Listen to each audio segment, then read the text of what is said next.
Friends, இன்றைக்கி நம்ம பீஸா செய்ய போகிறோம். இன்றைக்கி பீஸா அவனில் செய்ய போகிறது இல்லைங்க, குக்கரில் தான் செய்ய போகிறோம். ஏற்கனவே நம்ம சேனலில் பீஸா செஞ்சு நான் காமிச்சிருக்கேன். வீட்லேயே ஈஸியாக எப்படி செய்யலாம், ஓவன் இல்லாமல் கடாயிலேயே யூஸ் பண்ணி குட்டீஸ்க்கு நீங்கள் செஞ்சு கொடுக்கலாம். அதிக விலை கொடுத்து நம்ம கடைகளில் வாங்குவோம். இருந்தாலும் வீட்லேயே நம்ம ஹைஜீனிக்காக குழந்தைங்களுக்கு செஞ்சு கொடுக்கும்போது குவான்டிட்டியும் அதிகம் நம்ம கொடுக்கலாம். இன்றைக்கி நம்ம செஞ்சுருக்கிறது கார்ன் பீஸாங்க. எப்படி ஈஸியாக செய்கிறது அப்படின்னு பார்க்கலாம். இப்போ பாருங்கள், இந்த உலக்கு 200 கிராம் உலக்குங்க. இதில் ஒரு உலக்கு மைதா நான் சேர்த்துக்கிறேன். இன்னொரு பவுல் எடுத்துக்கோங்க. இது 100 கிராம் உலக்குங்க. 100 கிராம் வெது வெதுப்பான தண்ணியை இது கூட சேர்த்துக்கோங்க. 1 டீஸ்பூன் ஈஸ்ட் சேர்த்துக்கோங்க. ட்ரை ஈஸ்ட்டாக இருந்தாலும் இன்ஸ்டன்ட் ஈஸ்ட்டாக இருந்தாலும் பரவாயில்ல. அதே மாதிரி 1 ஸ்பூன் சர்க்கரையும் சேர்த்துக்கோங்க. சேர்த்துட்டு லைட்டாக மிக்ஸ் பண்ணி விட்டுட்டு ஒரு 5 மினிட்ஸ் வச்சா போதுங்க. பாருங்கள், இது மாதிரி ஈஸ்ட் ரெடி ஆயிரும்.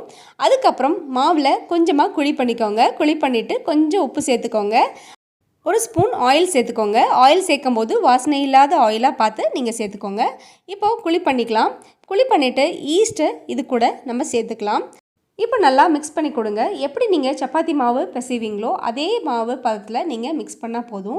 ரொம்ப கெட்டியமாக இருக்குது அப்படின்னு ஃபீல் பண்ணிங்கன்னா கொஞ்சமாக தண்ணி நீங்கள் சேர்த்துக்கலாம். சேர்க்கும் போது கொஞ்சம் வெது வெதுப்பான தண்ணியாக நல்லா பிசைஞ்சு எடுத்துக்கோங்க. எடுத்துகிட்டு ஒரு கவுண்டர் டேபிளில் கொஞ்சமாக மைதா ஸ்ப்ரிங்கிள் பண்ணிவிட்டு அதில் நல்லா இழுத்து பிசையணும். இப்படி இழுத்து நம்ம பிசையும் போது ஏர் பபிள்ஸ் நல்லா ஃபார்ம் ஆகுங்க. அதனால தான் இப்படி ஒரு 10 நிமிஷத்துக்கு மட்டும் இப்படி இழுத்து பிசைஞ்சுக்கோங்க. கொஞ்சமாக ஆயில் கையில் அப்ளை பண்ணிவிட்டு இதை க்ளோஸ் பண்ணி வச்சுருங்க. கிட்டத்தட்ட 1லேருந்து 1.5 மணி நேரம் ஆகுங்க இது நல்லா உப்பி வர்றதுக்கு. இதை டிஸ்டர்ப் பண்ணாமல் வச்சிடலாம். பாருங்கள், இப்போ நல்லா உப்பி வந்துருச்சு. பாருங்கள், ஒரு டிஷ்ஷும் கொடுத்துட்டு நம்ம பிசைஞ்சு வச்சிடலாம். மாவு நல்லா சாஃப்ட் ஆகிடுச்சுங்க. இப்போது திருப்பி கவுண்டர் டேபிளில் கொஞ்சமாக மைதா ஸ்ப்ரிங்கிள் பண்ணிவிட்டு அதை ரொம்ப ப்ரெஸ் பண்ணாமல் கொஞ்சம் பூ போல் ப்ரெஸ் பண்ணி எடுத்துகிட்டு நீங்கள் 2ஆக கட் பண்ணிக்கோங்க. உங்களுக்கு வேணுங்கிற சைஸில் 2ஆக கட் பண்ணி எடுத்துகிட்டு இப்போ 2 பீஸா இதில் வருங்க. நீங்கள் செஞ்சுக்கலாம். குட்டி குட்டி பீஸாவாக 2 பீஸா நீங்கள் செஞ்சு எடுத்துக்கலாங்க. நார்மல் ரெகுலர் பீஸான்னு சொல்லுவாங்க இல்லைங்களா, அந்த சைஸில் உங்களுக்கு கிடைக்கும். இப்போ ஒரு பிளேட் எடுத்துகிட்டு அதில் ஆயில் அப்ளை பண்ணிக்கலாங்க. ஆயில் அப்ளை பண்ணிவிட்டு நம்ம பருத்தி எடுத்த பீஸா பேஸை அதில் ப்ளேஸ் பண்ணிடுங்க. இப்போ கார்னரை இப்படி கை வச்சுட்டு நீங்கள் ப்ரெஸ் பண்ணி கொடுக்கும்போது அந்த கார்னர் மட்டும் கொஞ்சம் பல்ஜாகி வருங்க. நீங்கள் கடைகளில் பார்த்துருப்பீங்க. இது மாதிரி ப்ரெஸ் பண்ணி விட்டுருங்க. இப்போது நம்ம ஒரு ஃபோக் எடுத்துக்கலாம். ஃபோக் எடுத்துகிட்டு அப்படியே குத்தி விடுங்க. இது ஏன் குத்தி விடுறோம் அப்படின்னா அது உப்பி வராமல் இருக்கிறதுக்காக நம்ம அதை ஹோல்ஸ் போட்டு விடுறோம். இது பீஸா சாஸுங்க. நான் வீட்லேயே செஞ்ச பீஸா சாஸ் உங்களுக்கு அப்லோட் பண்ணியிருக்கேன் 2-3 டேஸ்க்கு முன்னாடி. நீங்கள் போய் பாருங்கள் எப்படி செய்கிறதுன்னு. இது ஸ்டோர் பண்ணி கூட நீங்கள் இந்த பீஸா சாஸை வச்சுக்கலாம். இப்போ டாப்பிங்காக ஆனியனும் கேப்சிகமும் நான் கட் பண்ணி வச்சுருக்கேங்க. நீல வாக்கில் கட் பண்ணி வச்சுட்டு நீங்கள் உங்களுக்கு தகுந்த மாதிரி உங்கள் இஷ்டப்படி நீங்கள் அதை டெக்கரேட் பண்ணிக்கலாம்.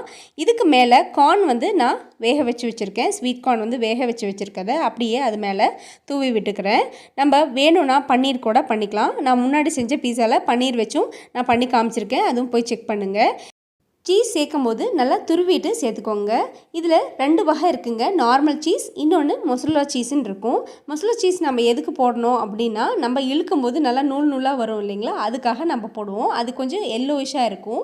அந்த சீஸும் உங்களுக்கு டிபார்ட்மெண்ட்டில் கிடைக்கும்.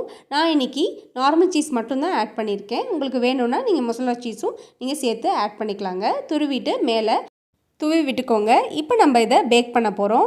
நம்ம குக்கரில் தாங்க பேக் பண்ண போகிறோம். குக்கரில் அடியில் நைஸ் உப்பு சேர்த்துருக்கேங்க. உங்களுக்கு வேணுனாலும் கல் உப்பு கூட சேர்த்துக்கலாம், மணல் வேணுனாலும் சேர்த்துக்கலாங்க. சேர்த்துட்டு ஒரு திருவை வச்சுட்டு அதுக்கு மேலே இந்த தட்டை ப்ளேஸ் பண்ணிக்கோங்க. ப்ளேஸ் பண்ணிவிட்டு நீங்கள் விசிலையும் கேஸ்கட்டையும் மட்டும் ரிமூவ் பண்ணிடுங்க. ரிமூவ் பண்ணிவிட்டு கிட்டத்தட்ட ஹை ஃப்ளேமில் 12 நிமிஷம் வைக்கணுங்க. ஸ்லோ ஃப்ளேமில் வச்சிடாதீங்க. நீங்கள் வச்சு க்ளோஸ் பண்ணோடனே 12 மினிட்ஸில் நீங்கள் கரெக்டாக ஆஃப் பண்ணிடணும். உங்களுக்கு சுட சுட பீஸா ரெடி ஆயிருங்க.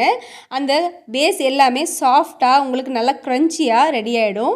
கீழே நம்ம பிளேட்டில் ஆயில் தான் அப்ளை பண்ணோம் இல்லைங்க, நம்ம வேறு எது வேணாலும் அப்ளை பண்ணிக்கலாம். இப்போ நான் சில்லி ஃப்ளேக்ஸ் போட்டிருக்கேன், கொஞ்சமாக ஆர்கனோ போட்டிருக்கேன். இது எல்லாமே டிபார்ட்மெண்ட்டில் உங்களுக்கு கிடைக்கும். இல்லை சில்லி ஃப்ளேக்ஸ் உங்களுக்கு வேணுனாலும் வரமிளகாவை அப்படியே நல்லா வறுத்துட்டு நீங்கள் மிக்சியில் பொடி பண்ணி வச்சுக்கலாம். அதுதான் சில்லி ஃப்ளேக்ஸுங்க. ஆர்கனோ வேணுனாலும் நீங்கள் வாங்கி அது மேலே நீங்கள் டாப்பிங்க்கு மேலே போட்டுக்கலாம். சுட சுட நம்ம வீட்லேயே குட்டீஸ்க்கு நம்மளால் செஞ்சு கொடுக்க முடியுங்க ஆரோக்கியமாக. ரொம்பவே கம்மியான குவான்டிட்டி எடுத்து நான் உங்களுக்கு செஞ்சு காமிச்சிருக்கேங்க. இதுலேயே நார்மல் ரெகுலர் பீஸா உங்களுக்கு 2 கிடைக்கும். அப்போது நல்ல ஃபில்லிங்காக குழந்தைங்க பெரியவங்க எல்லாமே டேஸ்ட் பண்ணி இதை சாப்பிட்லாம். அதிக விலை கொடுத்து நம்ம கடைகளில் வாங்கணும்னு அவசியம் இல்லைங்க. இது மாதிரி குட்டீஸ்க்கு நீங்கள் செஞ்சு கொடுங்க. கண்டிப்பாக நம்ம சேனலில் போய் பழைய பீஸாவும் செக்அவுட் பண்ணுங்கள். அதே மாதிரி பீஸா சாஸ் எப்படி செய்கிறது அப்படின்னும் செக்அவுட் பண்ணி நீங்கள் ஸ்டோர் பண்ணி வச்சுக்கலாங்க. இந்த ரெசிபி உங்களுக்கு பிடிச்சதுன்னா கண்டிப்பாக நம்ம சேனலுக்கு சப்ஸ்கிரைப் பண்ணுங்கள், லைக் பண்ணுங்கள், ஷேர் பண்ணுங்கள், கமெண்ட் பண்ணுங்கள். தேங்க்ஸ் ஃபார் வாட்சிங். பாய்.